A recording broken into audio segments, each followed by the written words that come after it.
Hello everybody, Zaxter99. Guys, I know this video probably won't get a whole lot of views or whatever, but if you're watching my video and you have not purchased Manor Lords yet, maybe it's on your wish list, maybe you're considering it, maybe you're looking for reviews.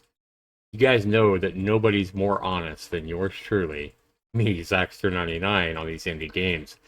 Guys, I gotta say how much it hurts me to have played Manor Lords for several hours now, I think more than 4 hours, and be giving it a thumbs down review. The regular price is 40 US dollars on this game, guys, and when you first play the game, you're going to be in awe. The graphics are beautiful. The game is really well optimized. If you have a computer similar to mine, i7-10700, 2060 Super, 32 gigs of RAM, if you have something like that that's a few years old, you can still make the game really well just by turning off like anti-aliasing and turning down the shadows from maximum, turn them down to medium or high, and the game's going to run really, really well for you. And I guarantee you the first hour or so, you're going to be like in awe of this game and how beautiful it is to behold. But it's not until you start playing the game more that the frustration is going to start making you want to pull your hair out. The game works by setting families to a certain job, such as, cutting down lumber or, running a trade house or hunting or gathering berries that you see from a berry harvest in the forest or whatever. So all too often you're going to set a family to do a job and you're not going to be doing it fast enough. Like you're not going to be gathering enough lumber fast enough.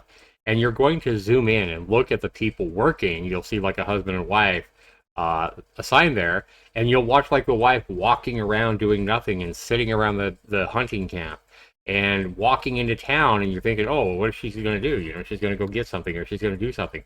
But no, she'll walk into town and sit by the fire pit in the town or just stand around in a field looking at, with her thumb up her butt. And you're like, and then you end up having to put more of your people into doing a task when half the people are doing nothing. And that part is frustrating. You'll be building up your town, right?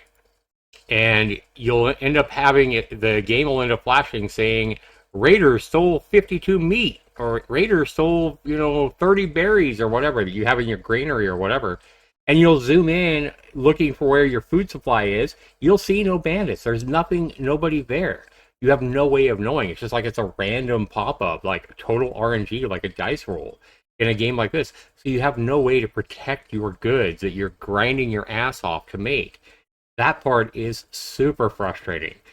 I would love the ability that if bandits come, you'll actually see them, sneaking around or whatever, and you'll be like, aha, and you'll be able to take like the old Command and Conquer style and drag some of your, drag a box around some of your villagers and say, attack these motherfuckers, and at least go and try to fight them. If you die, you die. But that feels like it should be a basic part of this game, and instead it's just not. You're just basically at the mercy of the game and its RNG. There's no way to set militia to protect your goods, like your storage house and your granary and stuff like that. There's just so many quality of life items missing in this game right now. And like I say, guys, this is probably one of my most anticipated games in years. I've loved the demo back in 2022, a video I have right here on my channel. But right now, guys, this game gets a not recommend review. As beautiful as it is, as much, and you guys watch me make so many reviews of these indie games, and I preach about how I love to see effort and everything put into a game.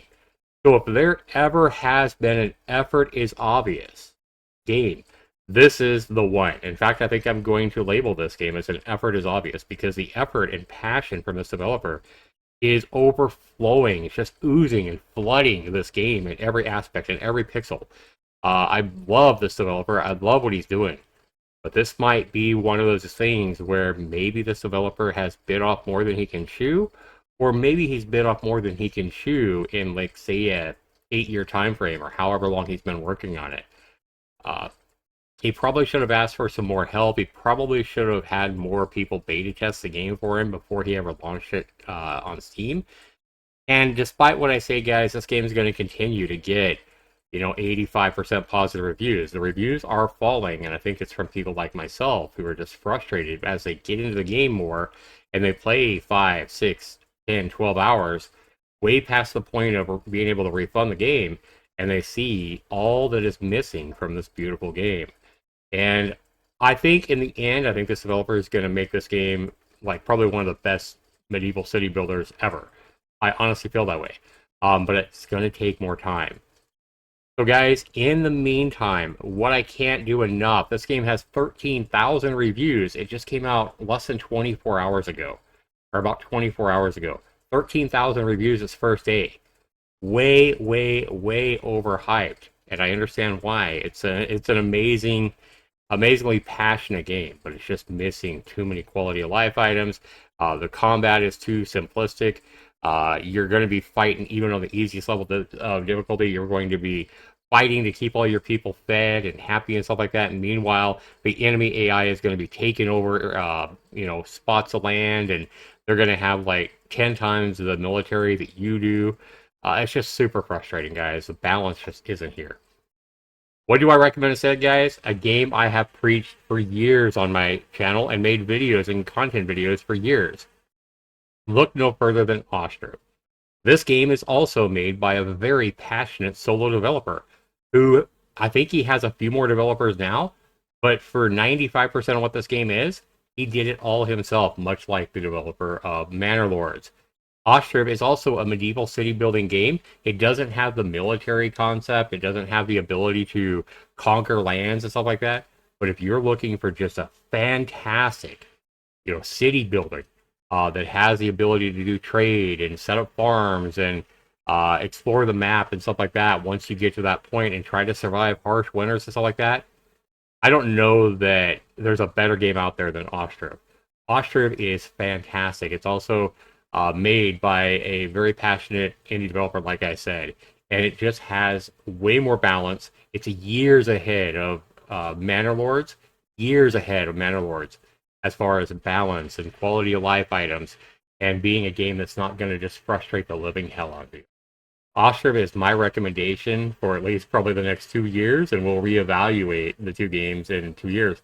But right now, guys, you can get Ostriv for less money. It's only $25 US instead of the $40 price that Manor Lords asks. It's even under the sell price. So I think the sell price for Manor Lords is $30, but you can get Ostriv for $5 under that, and it's a far superior game. It's a game that's far ahead in balance and quality of life issues over Manor Lords. It also has amazing graphics, as you can see. So again, my hat's off, my props goes to Ostriv here. It's a clear winner, at least at this point in 2024. Reevaluate the two in 2025 or 2026, and maybe I'll be able to say, hey, Manor Lords is a better game, more complete game, and just a better game for your money than Ostriv. But for right now and for the foreseeable future, go buy Ostriv instead. This guy has only 4,700 reviews in over 4 years, and not nearly as hyped as Manor Lords, but the superior game by a mile. So if you want to show an indie developer with all the passion in the world, just like the indie developer of Manor Lords, give your attention, give your money to Ostriv and the developer of this game, in my opinion, and that's what I recommend right now. Hope this video has helped you guys out. To all the people looking at Manor Lords or whatever, the hype is here, but the balance and the gameplay just isn't. Ostriv is the clear winner here, guys. Be sure you comment down below. Let me know if this video has inspired you to go give this indie developer in this game at least a look over Manor Lords. This has been Zaxxon and have a good one, everybody. Take care.